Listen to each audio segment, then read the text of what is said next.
Hi guys, আপনারা কেমন আছেন? তা আমি আজকে আপনাদের দেখাচ্ছি রুই মাছের ঝোল আমি করব আজকে। তা আপনাদের দেখাচ্ছি কীভাবে রুই মাছের ঝোলটি করতে হয়। তা আমি খুব সংক্ষেপে দেখাবো রুই মাছের ঝোলটি কীভাবে করতে হয়। দেখুন, আমি আগে আপনাদের 5টি রুই মাছ দেখাচ্ছি কীভাবে কী করতে হয়। রুই মাছগুলো আপনারা দেখছেন।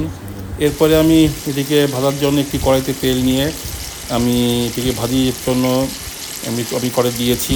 আপনারা দেখছেন যে এটি ভাজি হচ্ছে।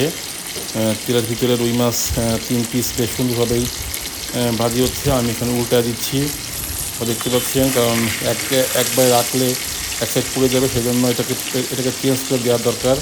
সেজন্য উল্টে পাল্টে এটাকে সব দিকেই ভাজি করে এটা খাওয়ার উপযোগী করতে হয়।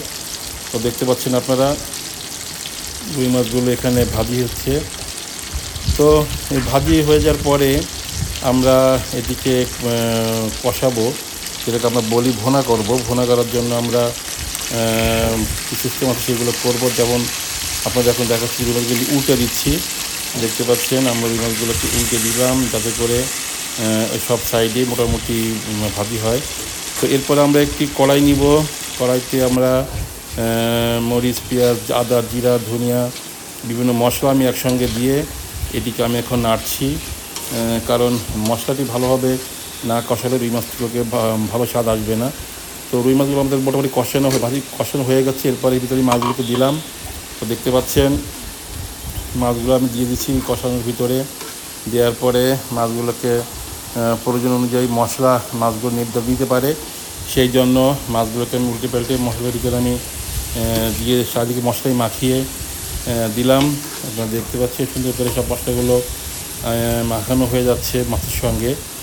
তো এরপরে আমি একটু পানি দিব।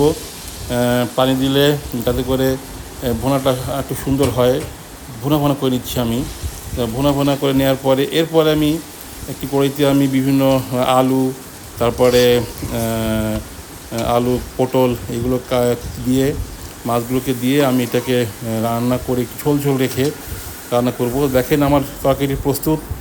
দেখতে পাচ্ছেন পটল, আলু এবং মাছের সমন্বয়ে একটি ঝোল করলাম আমি। আজকে একটু দেখালাম, পরবর্তীতে আবার কোনো রেসিপি নিয়ে আবার আপনার সঙ্গে দেখা হবে। তো এই পর্যন্ত সবাইকে ধন্যবাদ।